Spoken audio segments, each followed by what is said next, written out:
I just ate that chicken. And I never told anyone this, by the way. It was like my secret. It was like my dark secret. I was like, I ate the chicken. This was like a scandal, but in my mind. Hello everyone. Welcome back to On the World Stage. If you're new here, my name is Marielle and I live in Japan. Before anyone comments asking, I just want to explain what this very yellow drink is. It is a turmeric latte, which is sometimes called a golden milk latte. And this one has turmeric, soy milk, cinnamon, honey, nutmeg, and ginger. And I've been drinking this a lot recently, so don't mind this brightly yellow colored drink. I just want to tell you right now, I'm sitting inside my kotatsu. I'm trying to use it as much as possible before it gets too hot. Wait, the kotatsu got too hot.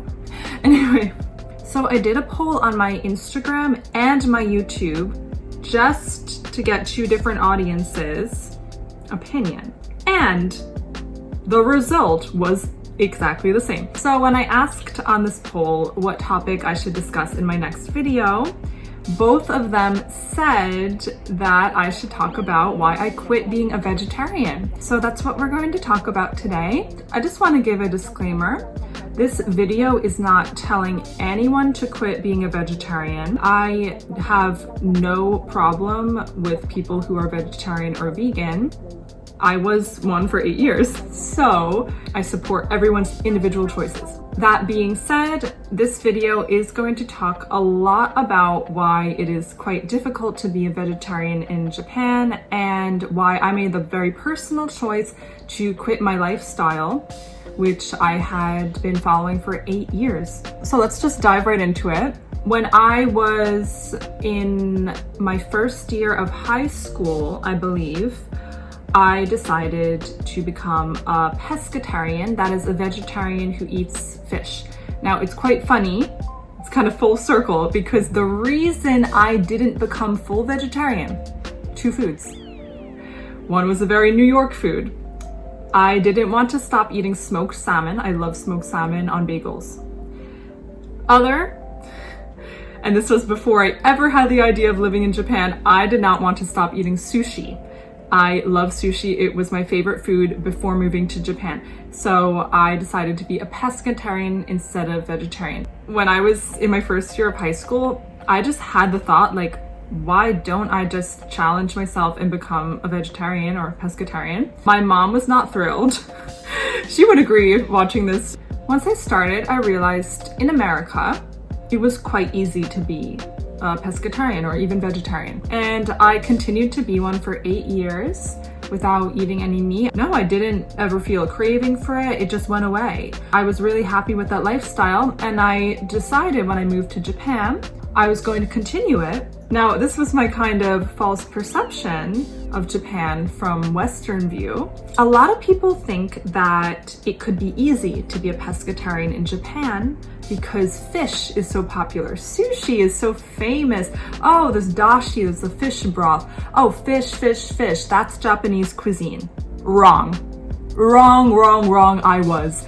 I remember at my first job, I experienced nomikai, like an all-inclusive eating and drinking party. So you just pay a set price and you can eat and drink as much as you want. I had to pay the normal price, and then I would go to this party and I would drink probably 1 or 2 drinks because I don't drink a lot.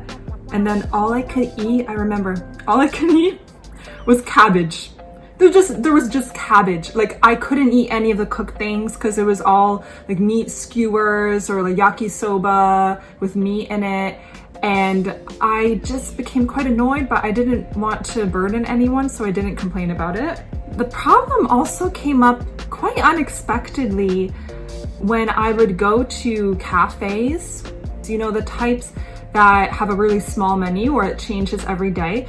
And then I would find that sometimes all of the meals included meat. I just felt like I was eating carbs, and no protein. I would cook fish almost every day for myself, and then I often love to go eat sushi. Even in the bento boxes, like, there's always a piece of meat.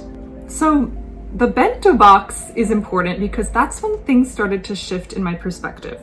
I remember one day I was too busy to prepare my lunch for work, and I decided to go to the supermarket across the street and buy a bento. I just grabbed it quite quickly and thought it looked good. It looked like a fish bento, like it had a fish on it. And I decided I was going to eat that for my lunch. Now, when I went to go eat my lunch, I noticed one of the sides was one piece of karaage, Japanese fried chicken. I feel like this was a pivotal moment in my life. Like, I know that sounds dramatic to say, but this moment with this one karaage just kind of changed my whole perspective on being a vegetarian. In Japanese culture, when you go to a restaurant with many people, for example, an izakaya, and everyone's drinking and eating, when it's time to leave, people will often finish the dishes or finish the drinks and make sure everything's empty because it's rude to leave anything behind. It's even rude to leave the rice behind, like a few grains of rice. That's even considered bad manners, I would say. So when I came face to face with a moment where I was either going to choose my own personal feeling that I don't want to eat meat because that's my dietary restriction that I created, or I'm going to waste the chicken that died and just throw it in the trash because I don't want to eat meat, so I'm going to waste that. I just ate that chicken. And I never told anyone this, by the way. It was like my secret. It was like my dark secret. I was like, I ate the chicken. This was like a scandal, but in my mind. I ate the chicken and I went on with my day, and then the whole time I was like, oh my god, I ate the chicken. I ate the chicken. And it tasted kind of good. Wait, no, I shouldn't continue eating the chicken. That's not me. I'm vegetarian. But it was good, and there's maybe more chicken I can try. No. That was about 1 year before I quit being a vegetarian. Now, many of you know that I used to be an ALT. So I was an assistant language teacher for English in Kyoto. Japanese school is quite different from American school. In American school, there's a cafeteria. You can choose what you want for lunch. There's usually 2 options. There's even usually options for vegetarians these days. And in America, if you don't want to eat the school lunch, which I would say many people don't, your parents usually pack you a lunch. So my mom always packed me lunch.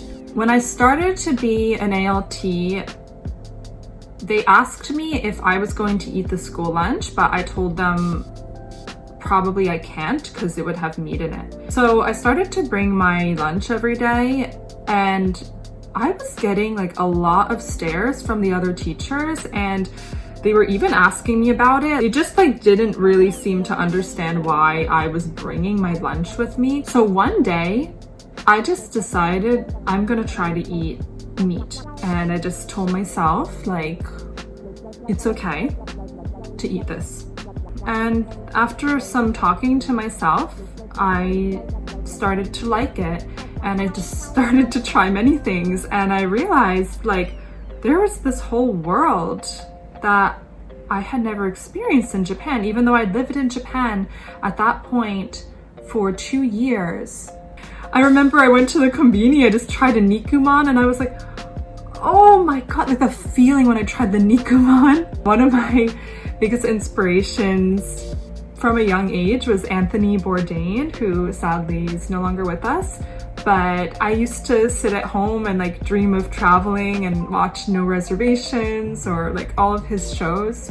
I just remember like him talking about how much food is part of a culture and like how much you can enjoy getting to know other people through their food. And I just thought about that, and I thought about him, and I just told myself, this is the life I have chosen. I have chosen to go live in a culture that is completely opposite of mine, and I am making myself more othered, making myself more an outsider by not just eating the food that is normal here, that people like to eat here. I thought about all the other places in the world I want to travel to, and I don't want to be stopping myself from experiencing the food that is part of the culture. So I just quit. Someday I might leave Japan and maybe I'll go somewhere where being vegetarian is more common. For now, in Japan, this is the way I want to live. I want to be able to try everything while I'm here, and I feel quite happy about that.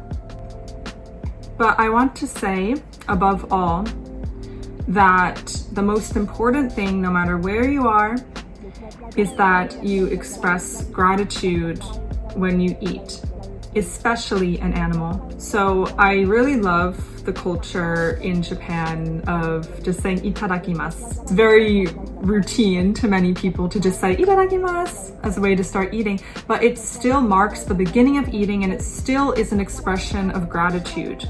So I always like to say that, and I like to be thankful for any food that I eat, but especially animals. I don't know, for now I'm happy living as I do, and I don't regret anything. So that's my story about why I quit being vegetarian in Japan. If you have any questions, please leave comments. If you have any suggestions for future topics, I'm going to be doing a lot more videos of just talking about my perspective on things and life in Japan. I'm looking forward to sharing that with you. Thank you so much for watching my video today. I really appreciate it, and I'm going to see you next time. ありがとうございました。またね。